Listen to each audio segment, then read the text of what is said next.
Hello valued viewers, I hope you're all doing very well. Today we're taking our first look at a very special aircraft, the XB-70 Valkyrie. First we're going to talk a bit about the aircraft, then the mission we're going to be using it for, and then we'll run the mission.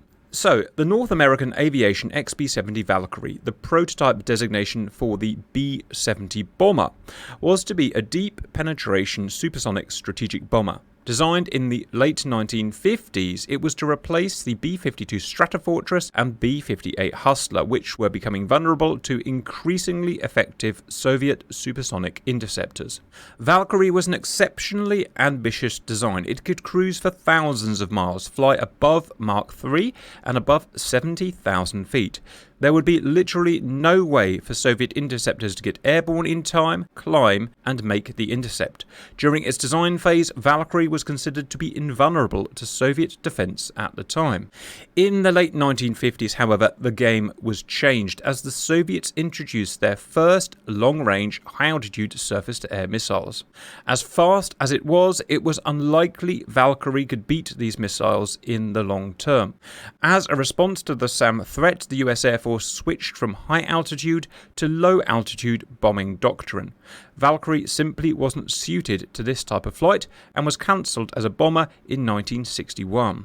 Not to waste the work that had already been done, the project was continued as a high-speed research project until 1969, by which 2 prototypes were flown and one tragically and famously crashed during a formation flight with 1960s fighters.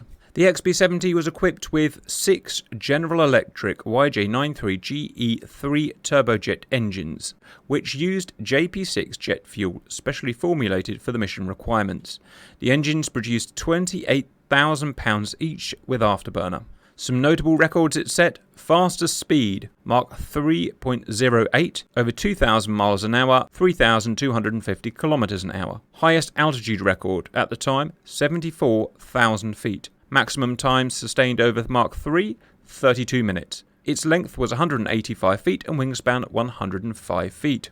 So you'll agree, an absolutely amazing aircraft. And today we're going to ask, what if it wasn't cancelled? What if they pushed it into service regardless of the SAM threat? How would it have fared in the 1960s and 1970s in active combat? Well, let's go and find out. Today is 1972. We're taking part in Operation Linebacker II. This was a huge 11-day operation featuring around 1,200 US aircraft, including 200 B-52 bombers. More than 20,000 tons of bombs were dropped on targets in North Vietnam and around Hanoi.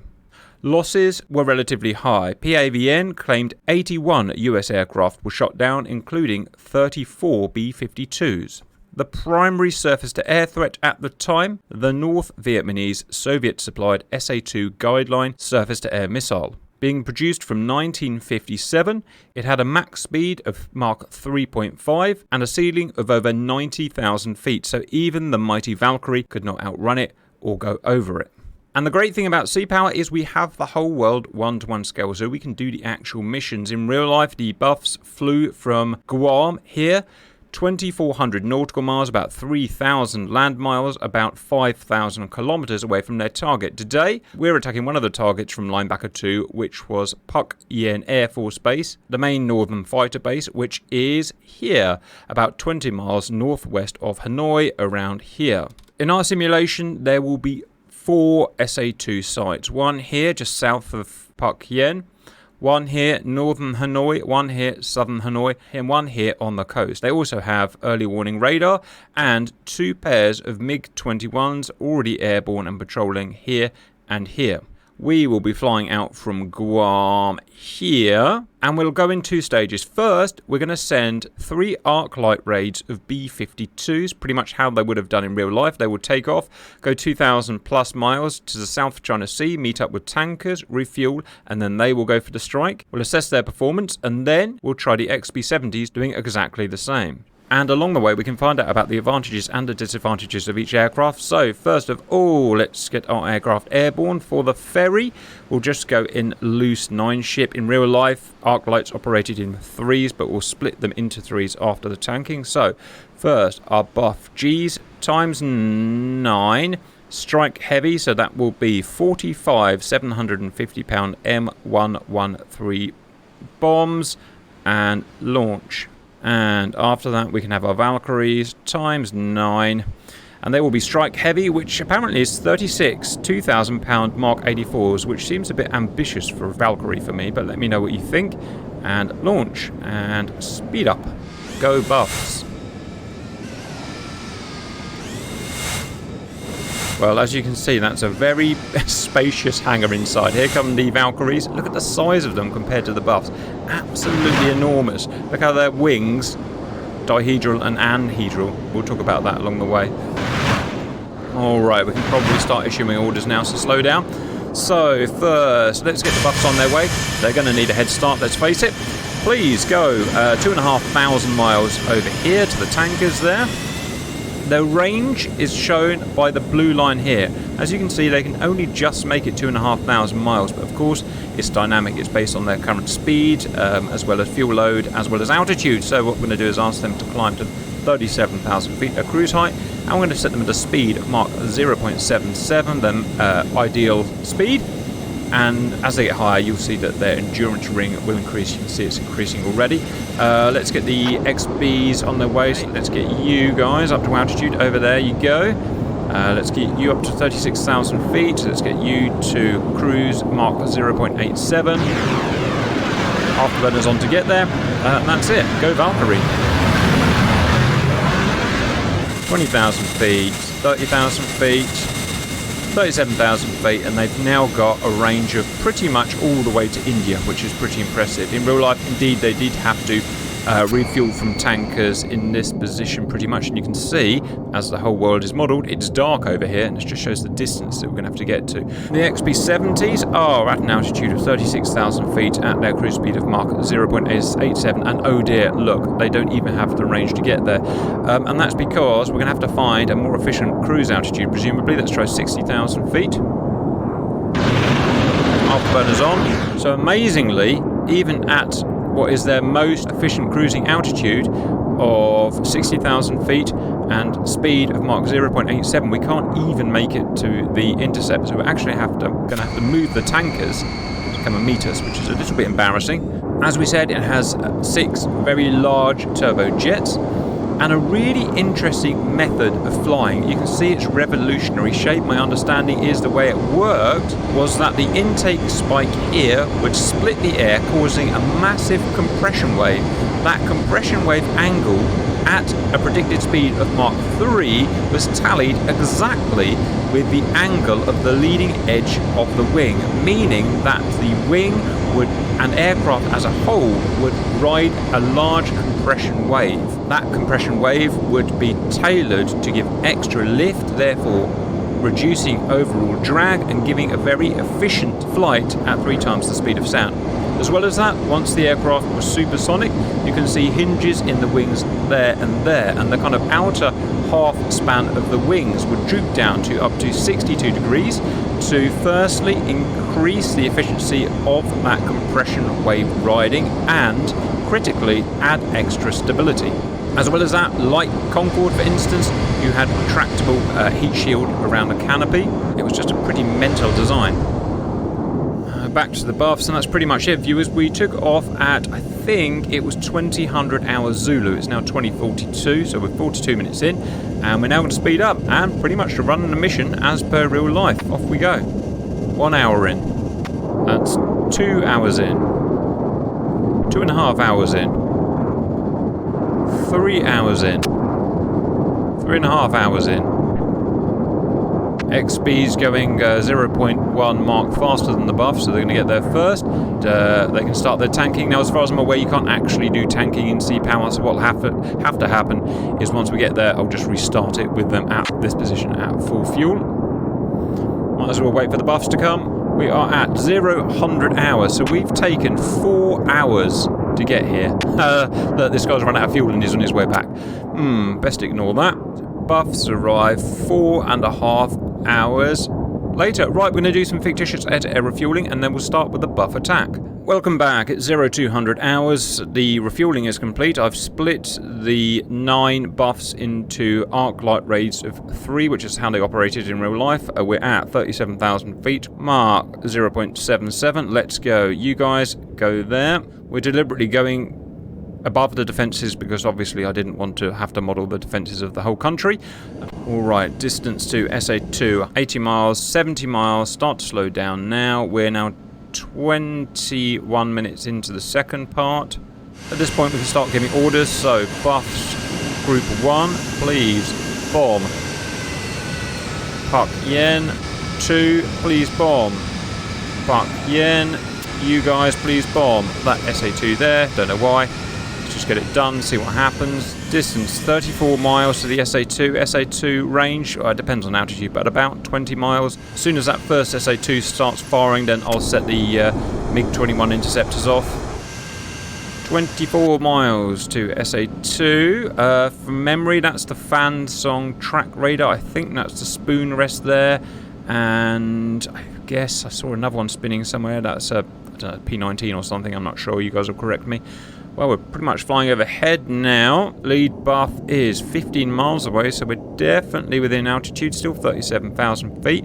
We should probably put these guys up to maximum speed now, so you guys at Mark 0.96, best chance of survival. You guys 0.96, and you guys Mark 0.96. Good luck, everyone. Well, it appears North Vietnamese operators all in bed still from last night. Buffs very much not stealth aircraft. SA2 still not responding. Come on, guys, wake up.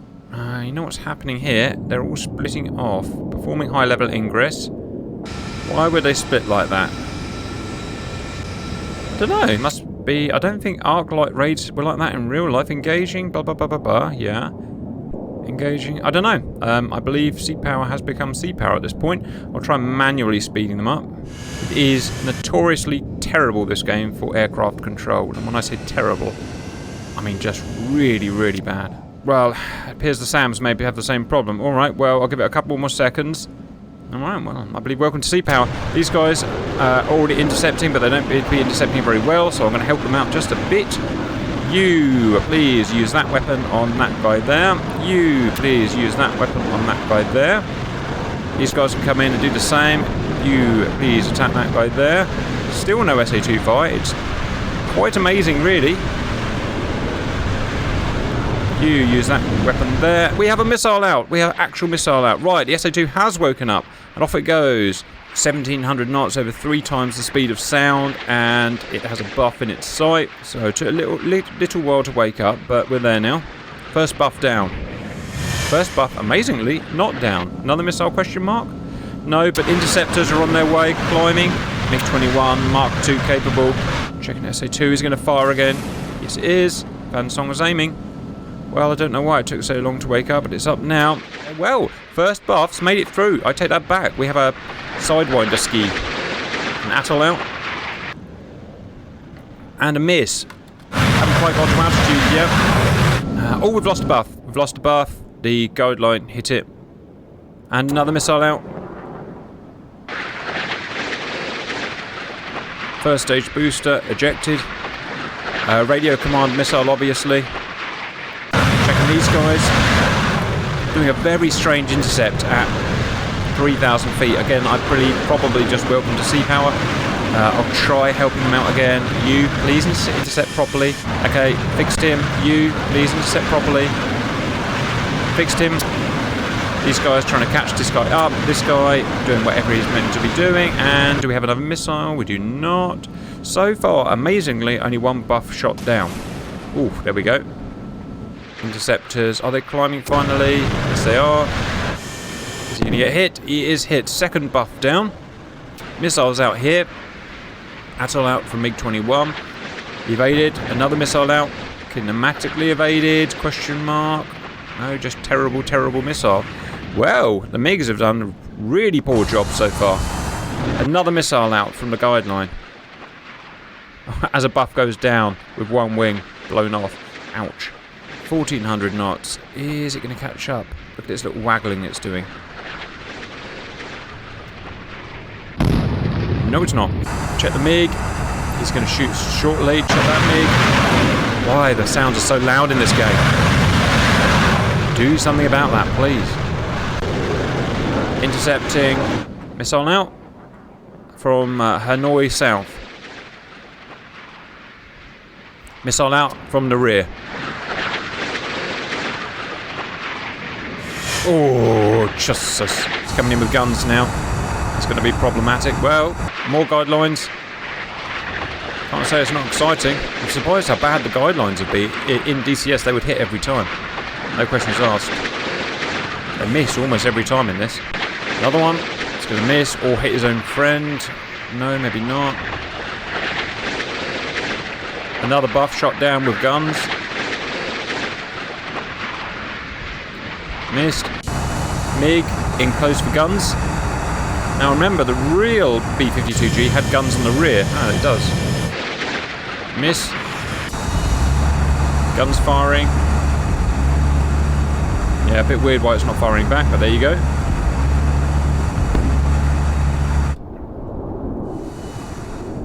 Okay. Oh, both buffs at the front have been shot down. There's just one left, and the guideline's after him. And a miss. And this guy is chasing him. Will we get any buffs to target? Oh, they've all been shot down apart from one at the back here. And he's in formation with a MiG pretty much. And there's a guideline out towards him. Now, I know you're probably shouting at your screens, hey, they wouldn't just send buffs in there in an arc light in the middle of the day without suppressing the SAMs. And obviously, you're right, in real life, you would have A4s, you would have F4s going out with anti-radiation missiles to pacify the defences. But this is just a proof of concept to show what happens if you're not, kinematically able to beat defences. If you want, maybe we can come back and do a kind of full linebacker or a full Operation Rolling Thunder. But like I said, control of aerial assets in this game is notoriously difficult and stressful. So we'll see. I don't know. I'm not sure if I've got it in me. Head on, brave. But why not? Miss. No good. Gotcha. Well, they made a meal of it, but all 9 shot down before about, 30, 40 miles from Phuc.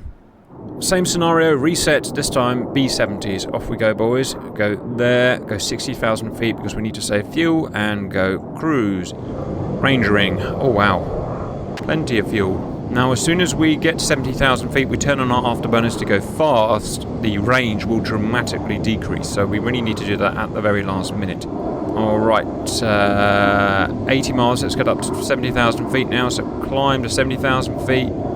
You guys climb to 70,000 feet. Let them get to 70,000 feet, then we'll speed them up to Mark 3.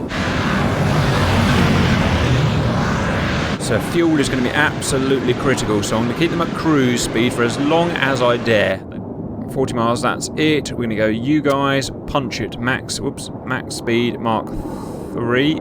Obviously, the reason that going so fast and so high would keep these guys safe is because it would massively limit reaction time. So to scramble airborne fighters takes time. They have to get the pilots up, they have to start the jets up, they have to get the jets up to temperature, they have to take the jets off, the jets have to climb to altitude, all of that takes time. The faster the aggressor is coming, the less time you have. So to even get the MiGs up to altitude, as we're probably about to see, was just impossible. The SAMs, well, that's a different story. They can sit ready all the time, so hence, I'm not expecting great things against the SAMs, but we'll just have to see.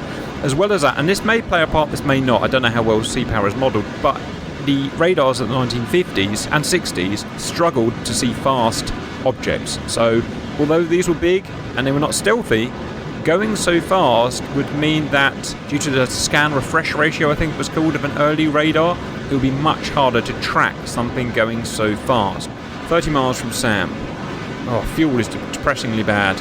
No sign of SAMs opening up, but they barely started on the buffs until the buffs had passed them. So 17 miles, 1,300 knots, twice the speed of sound. Woo! That there is a real one-to-one speed that they're going over Vietnam. That is Vietnam there. Look how fast they're going over it. Freaking unbelievable. Right, this is all one-to-one speed. It's all going to happen very quickly now. We're literally flying over the SA-2. It shows no signs at all of waking up. It does have an EWR, but I'll bet my money it's not even going to fire. They're now up to 1600 knots, 1700 knots. There you go, 3 times the speed of sound. Well, the MiGs, I'm just going to help them out now. Pause it, and I'm going to ask the MiGs to intercept there. MiG intercept there. MiG intercept there, because they just can't do it on their own. They're too stupid. They just fly around in circles at low level. Intercept there, and oh, look at that, a missile. I was wrong, they did fire about the same time as the buff. Right, missile is 1700 knots, the same speed, or just slightly faster than the thing it's trying to intercept, and it's attacking from the rear. So I would say, if you can even see our Valkyries, it has 0 chance of getting up there. MiGs, I'm not climbing, so yet again I'll try and help them out. Look, go up, you idiot. I don't think they can do it. I don't think they can plot the course, look. One more try, you attack him. Okay, finally. They're climbing. They're up there somewhere, but you can't see them, obviously. Well, one missile completely failed. Check out next. Look how quickly this is going as compared to the buff rate as well. Oh, I put it in the middle of a house. Again, it doesn't make any difference. The missiles will just go straight through it. What have we got? So, these guys have tried their best to climb 16,000 feet, 15,000 feet, and these were already airborne. In real life, they'd probably be scrambling from the base. Is this SA-2 going to fire? Well, it knows that they're there, and I know it can fire because I saw it firing earlier. What about Hanoi North? They're refusing to. Look how far back these MiGs are here. I should probably think about setting my bombs to go. So, you guys, please bomb that. About 30 miles away. You guys, please bomb that. You guys, please bomb that. Fuel is pretty bad, so I'm probably going to slow them down in a second once I've noted that they've passed these threats. Look at that terrible climb intercept. No chance. No chance. Over the SA-2s, and they have fired. The SA-2s have fired, look. But look, the Valkyrie's already gone. And this is all, you know, it's relatively realistic in how this would happen, right? It's not easy for a 1950s radar to track a Mark III Valkyrie, plot a course and get a missile off, and it's completely failed. I'm going to slow them down now because I'm worried that they're all going to mess their bombs up, because I just don't trust anything with Sea-Power. So I'm going to go back down to Mark 1.2. You guys, I'm going to go back down to Mark 1.2. You guys get down to Mark 1.2. Slow right down, guys.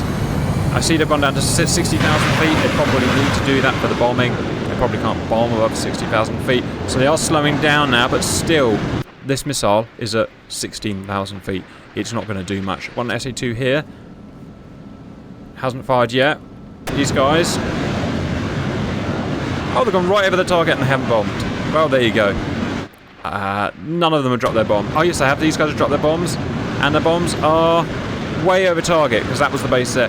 I get the feeling that Sea-Power can't handle bombers like this, because one guy didn't drop his bomb, one guy did drop them once they were past the thing that I asked them to drop on. Whoops. And this guy's passed as well. Dropped his bombs, passed. Oh, they've all dropped their bombs, but just way past what I asked them to. Again, it's probably not designed for Mark III bombers, I would imagine, which is a shame, but in real life there's no reason why they couldn't have done it. And these last ones out now. Now, can we escape? Well, to be honest, we may as well just stay high and go to bloody Laos, right? So, at this point, guys, go that way. No MiGs are going to be catching them up, surely. Speed up. Their range rings are big again, so we can go land in Thailand. Run, boys! Look, MiGs fruitlessly trying to catch up. They're gonna. Oh, we've all come back, and we're dropping our bombs now. Bit weird, but okay, let's just go with it. Boosh. All right. Well, I'm just going to leave them to do whatever they want to do, because they're not listening to me, obviously. Right. Are we going to get any bombers on target? These look a bit more useful. Stand by. Still, even though they're messing around, I bet they still don't get shot down. They're just so fast. Well, there was the target.